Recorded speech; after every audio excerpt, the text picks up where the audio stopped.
MindSet 101. I'm super stoked that you guys are taking this class. This has been utterly transformational for me. Changing my mindset literally took me from feeling hopeless, lost, alone, being broke, and finally realizing I could take control of my life, get better at anything I wanted to, and it radically changed my life. And I'm really excited that you guys are committing to that in your own lives. And I want to tell you a story of somebody that used this and the degree to which it changed their lives. I think it's so cool to hear these stories of just absolute earth-shattering transformation. And back at Quest, this was like my mission, my fucking mission in life was to give this mindset to other people. And this is where my obsession with mindset started. We were in the inner cities and I was interviewing people like crazy. We were growing so fast. Quest grew by 57,000% in our first 3 years alone. I will say largely on the back of us having mindsets that we could learn and grow. And we were in an industry that we knew nothing about, but we knew that we could learn it, that we could get better, that we could figure it out, that we could solve problems. And it actually sent us down a path to solving problems other people just assumed were unsolvable. But it also put us in contact with people that had a very fixed mindset, that had beliefs about the world that were leading them down a path that was making them less than they could be. And when you're in the inner cities and you're interviewing and hiring people as rapidly as we are, I figured that I would just, like in any sample size I would get, or any sample population, I would get people all over the map. And I started asking this magic genie question because I wanted to know what people were really driven by. I wanted to know what their deepest passion was. And I wanted to see if we could align our selfish desires. And what I said was, a magic genie is about to show up. In fact, I'm curious. I want you guys to answer this question yourselves.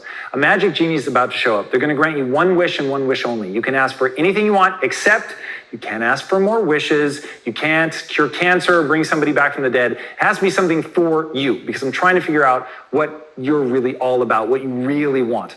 And you would think that we would get this extraordinary array of answers, and we got one answer over and over and over. And the first thing actually people said was, I want a job. And I'm like, yeah, right. This is a magic genie. What do you really want? And after I push people on, they're like, all right. What I want is money. Okay, rad. How much? Now, what are the odds that every single person ends up giving me that same answer? It just seems so absurd even now. And the answer that they gave me was $1 million. You can't even buy a house in LA for $1 million. I was literally like, what the fuck? Like, this is a magic genie. Dream big. Come up with some impossibly large number. Ask for $1 trillion or a money-making machine that will print money that will always be accepted. That way you never run out, something like that. But the fact that everyone said $1 million, it really got me thinking, like, what the fuck? It is such a terrible answer. And what I realized was that was their answer to an impossibly large amount of money. And that was where I became obsessed with this notion of frame of reference, and frame of reference really mattering. And when your frame of reference is that the world is working against you and that your efforts are not going to be rewarded, and that because you've never seen anybody get out and go on to be successful, then of course you think about yourself that you're never going to get out and be successful. And that very rapidly pushes people down the path to having a fixed mindset. And we had one kid, and being as how I'm looking at him right now, I will tell you his name. His name was Carlitos. And he came on the line, and he was just a really sort of interesting kid. He seemed really bright to me. I expected him to have a lot of drive and ambition, but the reality was he never thought positively about his future. And this was a kid that could go on to do anything. And he was the one that really made me think of this notion. I used to call it mining for astronauts. And I was like, dude, in Compton, which is where we were at the time, there are the next Einstein, the next like brilliant minds, the next Elon Musk, but they're never going to do anything with their lives because they don't believe that they can. They don't believe the one thing that matters, which is that their energy and effort will be rewarded with an increase in skill set, which they can then turn into whatever they want. And because he didn't believe that, he was living this small life and he wasn't doing anything. He had sort of the ultimate fixed mindset. He had a limited perspective. And like I said earlier, no one he knew had ever escaped. So it just seems self-evident. And that's where people make a mistake. They mistake their belief, their choice, for objective truth. So in his mind, that was it. You worked in a business that was in the neighborhood. That was it. You had the skill set that you had. You were as smart as you were when you were born, and that was it. And your life was about making the most of those intelligence. Now remember, a fixed mindset is to believe that your talent and intelligence are fixed traits. You're born with it, baby. And it's just about living a life that makes the most of the hand that you were dealt. Somebody with a growth mindset, on the other hand, realizes that their talent and intelligence are malleable traits. And the whole point of taking this course, I want to beat this drum to death. The whole reason that you're taking this course is to go from a fixed mindset to a growth mindset, to cultivate the belief, to do whatever the fuck you have to do to get yourself to hardwire in your mind that just because you're not good at something today doesn't mean you can't be extraordinary at it tomorrow. And so I started talking to Carlitos about that, and I started talking to him about how weird I thought it was that people weren't dreaming big. And he was like, people in my neighborhood don't dream big. You don't see anything like that. The world doesn't want you to succeed like that. I thought, wow, it's fucking terrifying. And it really started to freak me out that the only thing separating me from this kid was the way I thought. Because he was at least as smart as I was. If I'm hopelessly average, he was at least hopelessly average. And maybe he was something even more if we could just begin to shape his mindset. And so I made him a deal. And I said, look, I'll make you a trade. You're very good on the line. You're a hard worker. The people trust you. They like you. You have a lot of credibility because you're always willing to work your ass off. So you take a shift, you watch over people, you run that shift, and then I'll help you get off the production line. I'll help you move up. And I said, but you have to tell me what skill you want. Because until you have that crystal clarity on what you want from your life, you're never going to be able to get where you want to go. And he said, all right, man, what I want to do is I want to learn how to code. To him, that was something he could learn. It was something that was exciting. He could see it could make him a lot of money, could make him 6 figures, which for him was this astronomical amount of money.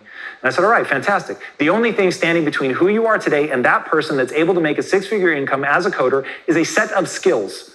Now, the reason you don't have those set of skills is you haven't applied yourself because you lack the only belief that matters. You don't believe that putting your energy into learning something new will be rewarded by change because you think that you were born with a certain set of intelligence and talents and that's it, and you don't have these other ones. So breaking him out of that and getting him to realize that he could develop those, he started spending nights and weekends working his ass off. He decided to believe that he could get good at anything he set his mind to. Thusly, he put in the energy. Thusly, he started getting rewarded. He started getting a lot better. First, we gave him an internship with our tech team because we're like, you're not fucking good enough to pay yet. But if you keep working your ass off here, nights and weekends, and you're really earning your stripes, then you can move into a full-time position, which he ultimately did. And the punchline of his story is he got so good, Carlitos, that this motherfucker actually started his own business as a coder.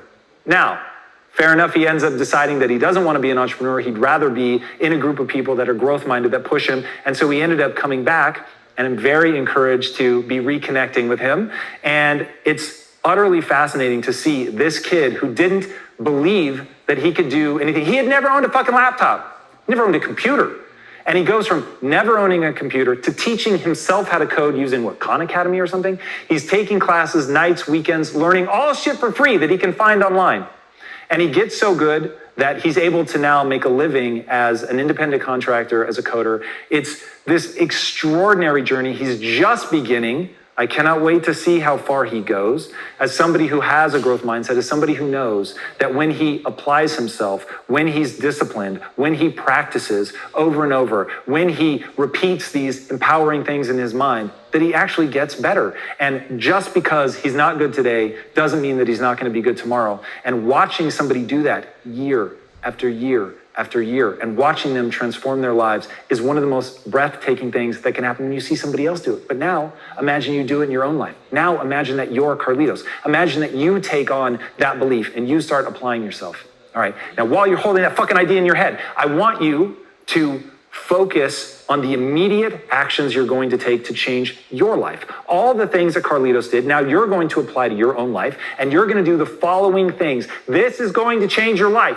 but you're going to have to stick with it. All right, now I'm presuming that you have this notion of a growth mindset. You know the things you have to believe. You know the things that you should be doing. These are going to be the things that you're going to do to reinforce that, to cement it in your mind and put it into action. Remember, action cures all. Almost every problem that you have in your life, the cure is to do something about it. It's never to sit back. It's never to be passive. It is to, in fact, I'll stop saying weak shit. It is to always take action, to do something, to change your situation, to make it what you want. It may be learning something new. It may be facing a fear. Maybe just getting off your ass and getting busy. But action is going to cure all. Now, as I said with Carlitos, number one, You have to have clarity. You have to know what you're going after. Until you have the clarity on your direction, you're never going to be able to move. Now, people always think that they're clear when they're not. And this is the classic example. Somebody will come to me and they say, Tom, I know exactly what I want to do. Awesome, man. What is it? I want to help people. That is hopelessly vague. Because remember, from where you are to where you want to be, there is a chasm. And that chasm is a chasm of skill set. To know what skills you need to acquire to cross that chasm requires you to be clear. When you say you want to help somebody, that's like saying you want to win a gold medal. In what? The Olympics? Yes, Tom, I want a gold in the Olympics. I want to win a gold in the Olympics. Fantastic. Summer or winter? Summer? Great. Which sport? Tennis or swimming? Swimming? Wonderful. What event? Backstroke? Freestyle medley? Until you know exactly what event and what sport you want to compete at, you're not going to know what skills you need to develop. Now, the key to developing those skills, the key to making the most of that clarity is to develop passion. People often think that passion, like talent and intelligence, is something that you're born with. You are not, punchline, you're not born with passion. So if you don't have passion in your life, it's because you haven't developed that passion yet. That's a whole course unto itself, but I will give you the quick breakdown. Passion, which is required to persevere, which is why it's so important right now when we're talking about a growth mindset. Passion is interest that you explore enough to turn into a fascination, and then you gain mastery. Fascination or interest plus mastery equals passion. As Angela Duckworth defines grit, grit is passion and perseverance over time. So getting that passion to couple with your clarity is gonna give you the energy that you need to see things through. But you need that direction in order to develop that passion. So I want you to write it down. That's when you know you have something clear. It's so clear you can write it down. Once you can write it down in a very simple, clear sentence, you're gonna understand the skills that you need to acquire in order to move forward. And then, my friends, develop said skills. Number 2, you want to hang up the essential beliefs for a growth mindset. I think that seeing this stuff, being around it, the power of repetition is really important. And an idea that I want to quickly introduce you to is the notion of self-signaling. I think self-signaling is a big thing. And if you ever see me wearing my Jedi necklace, or you see me wearing one of my shirts that talk about a whole host of things, from having a growth mindset to doing that which moves you forward. I'm the type of person that, like, all the things that I wear to remind myself of who I am, what my belief system is, I'm signaling to myself. So if you see me wearing a Yoda shirt, it's because I really believe there is no try, do or do not. Things like that. Like, that may seem silly and goofy, but putting it in your life, you're self-signaling to yourself what's important, what's powerful. Number 3, you want to audit your self-narrative. Self-narrative is a book unto itself, let alone a class. But you want to be very, very aware of what your self-narrative is. And you're going to take over that process. You're going to begin to construct a new narrative, an empowering narrative, the narrative of an anti-fragile. We talked about that in the last section. An anti-fragile learner. That is critical. Let that become your narrative. You're the learner. So it doesn't matter if you know something today. You focus on being a learner. You value yourself for being a learner. I'm a learner. I learn fast. I go in. I dive deep in a subject. I'm willing to face my inadequacies. I don't allow myself to be insecure because of something that, I don't know, or I am embarrassed in public. Somebody asks me a question and I don't know the answer. In my interview show, if I don't know, I'm just going to fucking ask. Like, if somebody says something and I'm essentially on national television, we have over 1 million subscribers on YouTube alone. And if I don't know, I'm just going to say, yeah, I don't know that. And the funny, it's not even hard for me. And when I first started doing it, people were like, they would, call it out in the comments, like, whoa, I can't believe that you'd admit that you don't know that. And the thing is, because my ego is so big and so raging, but it's entirely around being the learner, that moment of admitting that I don't know something is exactly how I empower myself. So you want to build that identity of the anti-fragile learner. You also want to eliminate your limiting beliefs. All of us, even I still today, have limiting beliefs, things that I think that, I'd really struggle to get good at that or whatever. And I called 2 of them out before, singing and drawing. And you want to, one by one, get rid of the limiting beliefs in your life. There are things that you want, you're excited about, maybe you're even passionate about, but you don't think that you're ever going to be one of the greats. And you need to set that aside and understand that on a long enough timeline, you can win at anything. The next thing is your negative voice. We all have a negative voice in our heads. And oftentimes people are asking me, Tom, what do you do to get rid of the negative voice? And the reality is, I don't even make an attempt to get rid of the negative voice. What I try to do is turn that negative voice into a habit loop trigger. Meaning, every time the negative voice jumps up, tells me that I can't do something, then I use that as a habit loop trigger to repeat one of my empowering phrases. I'm not good at this yet, or I can do anything I set my mind to without limitation. Whatever the thing is that's appropriate to whatever the negative voice is saying in that moment, the negative voice doesn't have the sway over me because it reminds me to think something that's empowering. And if you've done what we just talked about and you've printed out the belief systems from the first section, you have these things around you, you're gonna have plenty of things that you're soaking in that are going to be readily available for you. When you have that negative thought, you'll know exactly what to replace it with. Number 4, you want to acquire skills. The chasm of skill set between who you are and who you want to be is a chasm of skill set. And the whole idea behind a growth mindset is to acquire skills. Remember, the growth mindset is just giving you the foundation you need to go operate in the world, to not be shut down by criticism, to not shrink back in the face of challenge. You reframe that challenge. You remember that the human animal can grow and adapt, and that through disciplined practice, you can get good at something. So it's okay to not be good today. You're gonna get good on the things you care about because you have the clarity, you know exactly what skills you need to acquire, and now you're going down the focused, disciplined practice path of gaining those skills. And in that process, you're gonna have to do things that are hard, you're gonna have to push yourself out of your comfort zone, and you're gonna have to repeat, repeat, repeat. Number 5, you're gonna audit your pattern of quitting. I think a lot of people quit under the guise of, oh, it just wasn't as exciting as I thought it was gonna be. But you really need to look at, do you actually have a lack of grit? Because if you find that you start one or two things, you get into it and you realize, you know, I'm not really that into this, and you quit, hey, fair enough, so be it. Or if something legitimately is not worth the time and energy, like when I think about singing, for instance, I don't want it badly enough to put in the time and energy on that because I don't get early wins in singing. So, and that goes to none of us are blank slates. We all have things that we're better at than others. And so for me, singing is one of those things that while I could get far better than I am today, and I fully acknowledge that, I don't like it enough to put in the time and energy. So thinking about something like that and really looking at, is it that? Have I really just accurately identified something I don't want badly enough to go after it? Or have I not developed grit? Have I not developed the passion that I need and the perseverance to see things through over time? And one thing that I always tell entrepreneurs is boredom kills far more entrepreneurs than fear or failure. It's that people get bored and they don't have the grit, the fortitude to see things through. So really be honest with yourself about where you are there. Number 6, read the book MindSet by Carol Dweck. It is extraordinary. It's going to reinforce all the things that we've talked about here. I think that book is so, so, so important.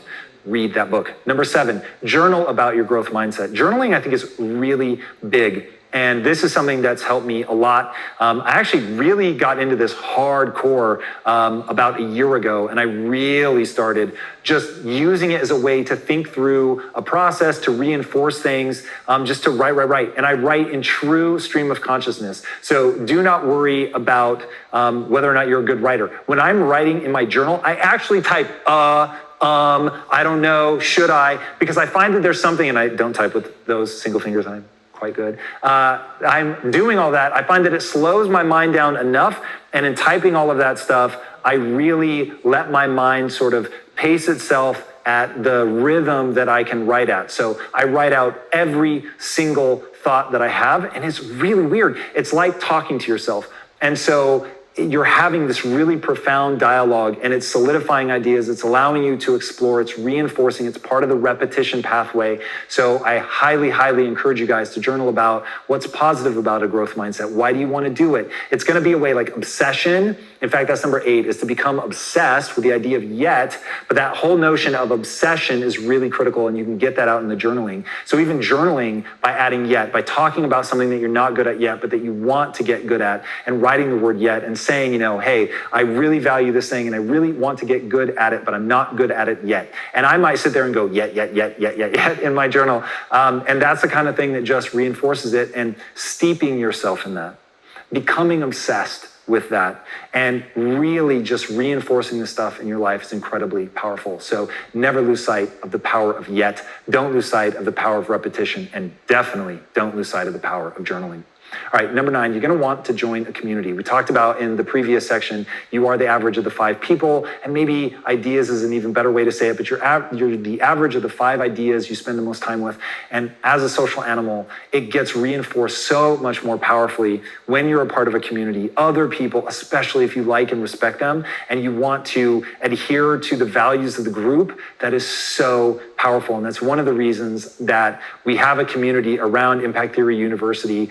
And you guys, as a member taking this class, you have access to that, and I highly encourage you guys to get involved with that. And then whenever possible, get involved with people in real life. I think that that's incredibly, incredibly powerful.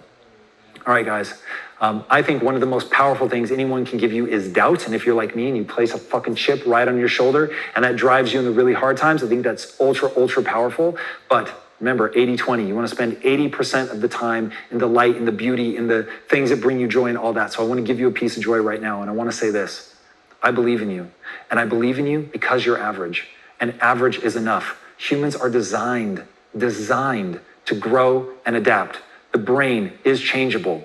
A growth mindset is attainable. You can do the things that you need to do to realize that our talent and intelligence are not fixed traits. They are malleable traits, things that you can change. You can learn to begin to identify your triggers that slide you into a fixed mindset, that make you want to shut down and shy away from challenge. And with that growth mindset, the belief that your energies and efforts are going to be rewarded with growth, then all of a sudden you can take on that ownership for your life because it becomes exciting. And you start to realize that owning your life and taking responsibility for your choices and taking responsibility for where your life is the most exciting and beautiful thing that you could do, because you can get better. And you can realize, like Carlitos, no matter where you grow up, no matter how hard things have been for you, there is a path out.